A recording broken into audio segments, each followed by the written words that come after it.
President Trump reportedly has a backup plan in case Trumpcare goes down in flames. He'll simply leave Obamacare in place, blame Democrats, and then stump for more Republican votes in Congress to help him replace Obamacare. Yes, really. According to CNN, quote, during an hour-long meeting, sources said Trump chastised groups including Club for Growth, the Heritage Foundation, Americans for Prosperity, Freedom Works, and the Tea Party Patriots for calling the House GOP proposal Obamacare light, warning the Tea Party activists, quote, you are helping the other side. Trump said he will have a football stadium events in states where he won by 10 to 12 points, and he is going to dare people to vote against him, a source at the meeting said. This is not a good strategy. Here are 3 reasons. First, you cannot keep selling people the same smelly garbage. Republicans said in 2010 they needed to be elected to Congress to repeal Obamacare. They failed. They said in 2012 they needed the Senate to repeal Obamacare. They failed. They said in 2014 they needed a bigger majority in the House to repeal Obamacare. They failed. They said in 2016 they need the White House to repeal Obamacare. If they fail again, do you really think Republicans will keep going back to the well on the same old promise when Republicans could pass a one-line bill repealing Obamacare now? As Alapunda says at Hot Air, at some point people get wise to the scam. Second, entitlements don't fail. They just grow. Who thinks that Obamacare is going to fail for those on Medicaid? Anybody? Nope. States will continue to pile people on Medicaid. Those people will continue to vote for Democrats. The entitlement program will get bigger, not smaller. And when people on Obamacare plans can't obtain their doctor, who's to say they won't go to the government for more money and bigger subsidies, rather than decrying the evils of Obamacare? We're already seeing a spike in Obamacare's popularity now that there's talk of replacement. Do we think that will stop when Republicans vow to kill a law affecting a larger and larger share of the health market? No entitlement program has ever gotten less popular over time, no matter how bankrupt it is. Let's put it this way. Obamacare is already popular enough that Republicans are afraid of killing it outright. Give it another couple years, and Republicans will be talking about how they want to preserve it the same way they do with Social Security and Medicare. Finally, it's a midterm, stupid. The president typically doesn't have the upper hand in midterm battles. That's because, as Alapunda also points out, midterm elections are naturally almost always referenda on the president and his party. Does Trump really think he can run against Obama in 2018? Plus, Trump already has control of Congress. Who does he run against? The Democrats, who don't matter because they're already in the minority? So, is it decent strategy to let Obamacare stay and then run against it? Not once you're president. Promises were made. They should be kept. The biggest problem here is that Trumpcare has less to do with the actuality of repealing Obamacare than the rhetoric of it. And talk is pretty cheap. I'm Ben Shapiro. This is The Ben Shapiro Show. All right, tons to get to today. I want to talk a lot about this Steve King blow-up that's happened because I think that it's pretty clear that the media are doing a hit job here. And this is coming from somebody who says that, you know, when the media is right, the media are right. When they are calling it accurately, they're calling it accurately. I'm not somebody who's knee-jerk when it comes to the media is always wrong, the media is always lying. Sometimes the media is right, sometimes the media is wrong.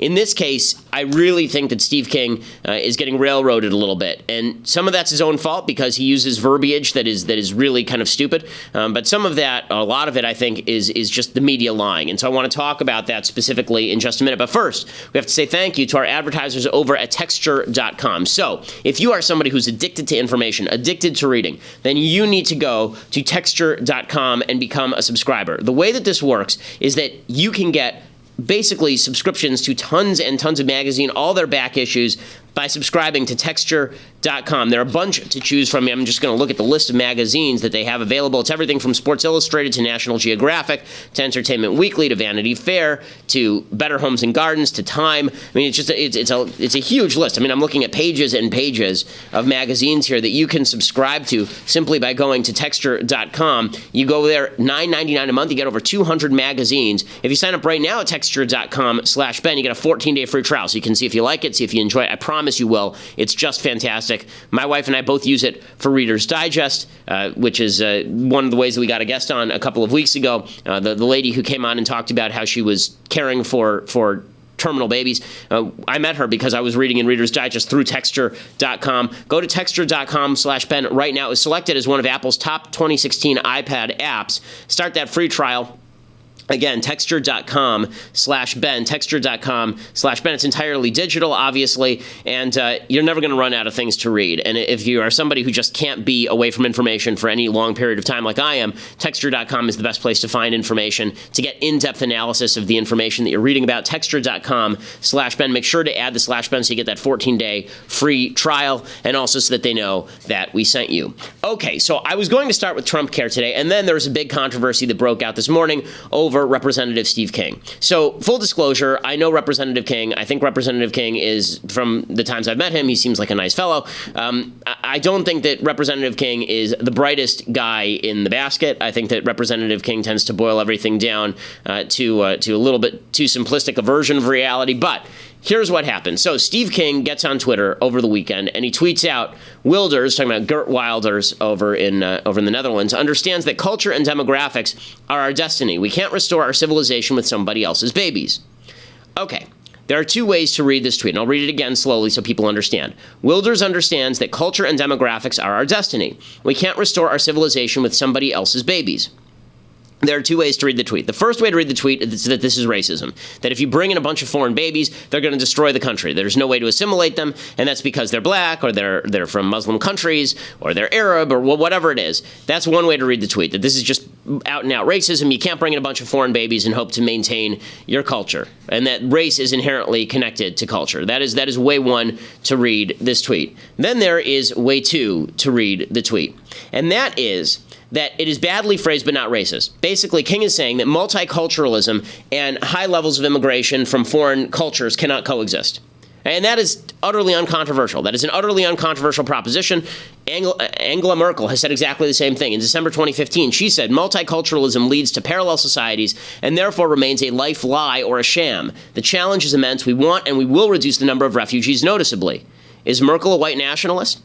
Is Merkel a white supremacist or a racist? I mean, she wants to reduce the number of refugees, and it seems like what she's saying here is that multiculturalism connected with high levels of immigration from foreign culture creates enclaves that are dangerous for any sort of Western civilization that's attempting to thrive. Is that racist? No, that's reasonable. David Cameron has said the same thing in Great Britain. Again, Merkel in Germany has said the exact same thing. Naturally, the media immediately jumps to the first interpretation, which is that King is a racist, that he's saying that it doesn't matter if you have assimilation working full bore. It doesn't matter if you reject multiculturalism. If you're from the wrong country, that means you're inherently going to be a bad citizen of the country. So which one of these did King mean? Did King mean that babies from everywhere else are terrible, right? That somebody else's babies, we can't restore our civilization with somebody else's babies? Does he mean by that if somebody else raises their babies not in accordance with Western civilization, you can't restore your civilization? Or does he mean any babies from elsewhere are inherently bad and babies are terrible because they have a different race? So fortunately, we have some answers to this. So he goes on New Day on CNN to clarify this, because this is something that does require clarification, right? He goes on New Day with Chris Cuomo. Now, Chris Cuomo has the IQ of a block of wood, as we've mentioned before. And so what has happened here is that Chris Cuomo, we'll watch some of this interview, Chris Cuomo jumps in, and he immediately assumes the first, right? That what Steve King is actually talking about is that babies from other countries are terrible and evil, and that they can't be assimilated. And Steve King keeps saying, no, I'm not talking about race. I'm talking about culture. If you come to a culture, if you come from a culture that's different from the United States or Western civilizations, and you come in and you don't assimilate in any way, then that's dangerous to the culture, right? He's making the Angela Merkel point. They're talking at cross purposes, and you'll see that. And we'll talk about how the media have really skewed this thing and lied about it. We need to be a country that's pulled together on similar values. That makes us stronger. That's the exact point. I mean, because it seemed like you were doing the opposite.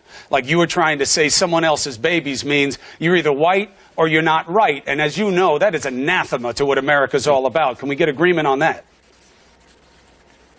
Well, here's actually, if you go down the road a few generations or maybe centuries with the intermarriage, I'd like to see an America that's just so homogenous that we look a lot the same from that perspective. I think there's been far too much focus on race, especially in the last 8 years, and I want to see that put behind us, and I want to be as bonded together. I gave a speech on this on Saturday, and half the liberals got up and left the room when I talked about because the when you say, when you suggest to anybody, but when they're looking for hatred is the point, Chris. But hold on a second, Congressman. If you suggest that somebody else's babies shouldn't be welcome in a country, you seem inherently divisive. That's why I keep asking you, what was your intention with this? And you keep to seem doubling down on it. I mean, you said America's got lots of different faces, that's fine, but you keep making this point that this country needs to be about white people raising their birth rate and not bringing in other people. And then what King says there, as the clip continues, is, I never said white people need to raise their birth rate. He actually overtly denies that, right? What he says is that that's a lie. He says, quote, I have never said that. I tell them to go back and watch the tape. Right? I mean, he said over and over. What's amazing here is that, so here's where the media lies. So the headline that you have seen this morning, undoubtedly, the headline that you've seen this morning is King, quote, "I'd like to see an America that's just so homogenous that we look a lot the same." If you just see that headline, you would assume immediately that what Steve King is talking about is that he just wants to see lots of white babies. He wants a racially homogenous America with lots of white babies. That's the implication of that headline. But the first half of the sentence is, if you go down the road a few generations and maybe centuries with the intermarriage, I'd like to see an America that's just so homogenous that we look a lot the same. Okay, let me explain something. As somebody who's been labeled a cuck by the alt-right, as somebody who hates the alt-right, who despises racism, who thinks racism is disgusting, if I thought Steve King was being racist here, if I thought that what he was actually talking about was the first interpretation of his tweet, not the second interpretation, I'd be the first person calling for his censure on the floor of the House. I'd be calling for his constituents to dump him at the nearest bus stop. Okay, this idea that, I'm looking to defend Steve King for racist comments is just silly. But what's amazing here is, again, the first half of the sentence is that he wants to see more intermarriage, not less. That he wants to see all the races intermingle. Last I checked, that's not a white supremacist position. It's not a white nationalist position. It's not a position that suggests that race and ethnicity are inherently connected with culture. Right? That's not what he's saying. He's saying precisely the opposite, actually. It's awkward. It's stupid the way he's doing it. It's silly the way that he's phrasing it. But that's not what he's saying. He's not saying, I just want a bunch of white people. He said, quote, "If you go down the road a few generations or maybe centuries with the intermarriage, I'd like to see an America that's just so homogenous that we look a lot the same." The reason I mention the alt-right here is because what the alt-right has called people like me, people who actually like immigration. I think immigration is a good thing when combined with assimilation. I want more immigration when combined with assimilation. You're looking at somebody right now, or listening to somebody right now, who has said, I would trade 50 million people from abroad who share America's values for people who live in the United States and don't appreciate America's values. I don't care where you're born. I don't care what race you are. I think that that's actually sort of what King is saying here, and the media is out to jump on him because they're suggesting that what he really means is that black babies are bad, as opposed to, if we bring in people from a bunch of foreign cultures and don't assimilate them, those babies are not going to make American culture better because they're not going to be assimilated. In fact, listen to King talk a little bit more, because I want to show you what he's actually saying. If you suggest that somebody else's babies shouldn't be welcome in a country, you seem inherently divisive. That's why I keep asking you, what was your intention with this? And you keep to seem doubling down on it. I mean, you said America's got lots of different faces, that's fine, but you keep making this point that this country needs to be about white people raising their birth rate and not bringing in other people. That's exactly what America is not. But Chris, I never have made that point. I've never said that.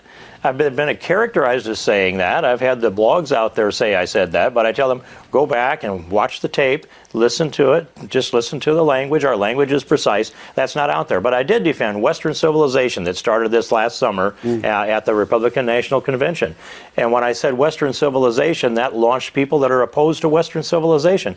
That's a big problem. If we have an element of Americans here, and it's a big element, that reject Western civilization, then what have we? This is an effort on the left, I think, to break down the American civilization and the American culture and turn it into something entirely different. I'm a champion for Western civilization. And yes, our English language is a big part of it. It's a carrier of freedom. Right. Wherever the English language has gone globally, freedom went with it. And science, technology has always lifted up the standard of living on average of everybody on the planet. So I want more of that, not less. And there are civilizations that produce very little, if any. This Western civilization still is a superior civilization, and we want to share it with everybody. Okay, he keeps saying civilization and culture. You know, it's civilization and culture, civilization and culture. And Cuomo just keeps going back to race because Cuomo wants to get him on the race point. But that's not what King is saying. And so when you read the headlines today, and when you see people immediately jumping to Steve King is a racist, or what Steve King said here anyway is racist, just do yourself a favor and do your own research on this stuff, because the fact is, and listen to what they're actually saying, because the headlines do not convey what exactly was going on in this case. And it's very frustrating, because I've been in arguments this morning on Twitter with people, and I keep just quoting King, right? I just keep saying, okay, here's what he actually said. Here's the actual text of what he said. Here's what he tweeted. Here's what he said. Here's what he meant. And everybody just keeps going to, but that's not what they want to believe. right? Everybody just keeps doubling down on what they want to believe. What's the narrative they want to embrace? What's the convenient narrative to embrace? And there's some virtue signaling, I think, going on from some people on the right who are looking to just disassociate with anybody who says anything mildly controversial, and who are looking to prove to everybody they're not racist by throwing this guy under the bus for saying something that really actually is not racist. What he's saying right now is not actually racist. He keeps denying that it's racist, and he keeps saying, again, when I keep going back to this point, when I'm called a cuck, okay, the term cuck, what that means is that I want to see the races mixed. Right, that I want to see the races mixed because I'm a terrible person. This is according to white supremacists. If I didn't support Trump sufficiently, it's because I'm a cuck who wants my wife to have sex with a black person so I don't have black babies and be tweeted about it by Milo Yiannopoulos. Right, that's demonstrative of the fact that I am a cuck. Okay, there's nothing more cuckish than what just got said there by Steve King with regard to intermarriage. Okay, if you think that the white supremacists are into that, it's just not true. So I think that it's worthwhile debunking this kind of stuff because, you know, we attempt to be fair-minded and objective and honest as we can be here on the program in line with conservative principles. And I'm not just going to bend over backwards and say that the guy said something racist when we can all look at the tape ourselves and determine who's lying here. Is it King or is it the media who are lying about him? Okay, well, before I get to Trumpcare, because there's a lot to talk about there, we have to say thank you to our friends over at Distilled. So if you are looking for a really nice pair of jeans, if you are looking for a pair of jeans that is going to last you a long time, high quality, looking for something under $100 because a solid pair of jeans will cost you $100 at a retail outlet, you need to go to dstld.com, dstld.com right now and check it out. I own a pair of DSTLD jeans. In fact, I think I own a couple, and they are really nice. I wear them all the time. I love wearing jeans, and DSTLD Distilled jeans are the highest quality there is. If you go over to dstld.com right now and you use /Ben, dstld.com/Ben, then you do get a 10% discount, so you can go over there and check it out right now. Distilled.com, you get that 10% off your first pair, dstld.com/Ben, and use the /Ben not only for the discount, and also they know that we sent you, and that means that they will be more likely to continue advertising, which is great for the program and great for you. So dstld.com/Ben. Thank you to our sponsors. Okay, so now, I want to talk a little bit about the myths and the facts surrounding Trumpcare, because this rollout continues. Amidst all of the chaos, amidst all of the hubbubs, the fact is that the Trumpcare rollout continues apace, and the Democrats continue to lie about it. And when I say Democrats, I mean the quote-unquote conservative columnists at the New York Times, too. So David Brooks is the in-house conservative columnist at the New York Times, and he says that Trumpcare is just a boondoggle for the rich. Here he was on NBC News. This, again, the conservative at the New York Times. Here's what I don't get about what's going on this week. We just had 2016, an election about the working class, election where we learned that a lot of people are out of the job market, the social fabric is fraying. And so the lesson of this election, pay attention and help these people. So the Republican Party could help these people with market-based mechanisms, which I support. Do they do that? No. They have huge tax cuts for the rich. This investment income tax credit only goes to people above $250, and that has been stable in all the plans that they've come up with and thrown around. And meanwhile, they're throwing 8, 10, 15 million people off the rolls. So it's a declaring war on their own voters. And then there's a wing of the party that's saying, no, that's too much. We need to totally decimate them. So the Republican Party has to figure out, are we going to help our voters, or are we still the party that, we're still going to be the party of the rich? Okay, I hate this crap. I hate it, and I will explain how much I hate it in just a second. But for that, you're going to have to go over to the dailywire.com right now, dailywire.com. Become a subscriber. $8 a month will get you a subscription to dailywire.com. Plus, if you subscribe annually, we still have a special offer for you. You get a free DVD copy of The Arroyo, a great film set on the southern border from our own Jeremy Boring. Top-notch filmmaking to Western set on the southern border about a rancher trying to resist the drug cartels using his land as a thoroughfare for illegal immigration and drugs. Check it out, dailywire.com, to become a subscriber. And if you want to listen later, go over to iTunes or SoundCloud, give us a listen, and make sure that you rate us on iTunes as well. We always appreciate that. We are the #1 conservative podcast in the United States.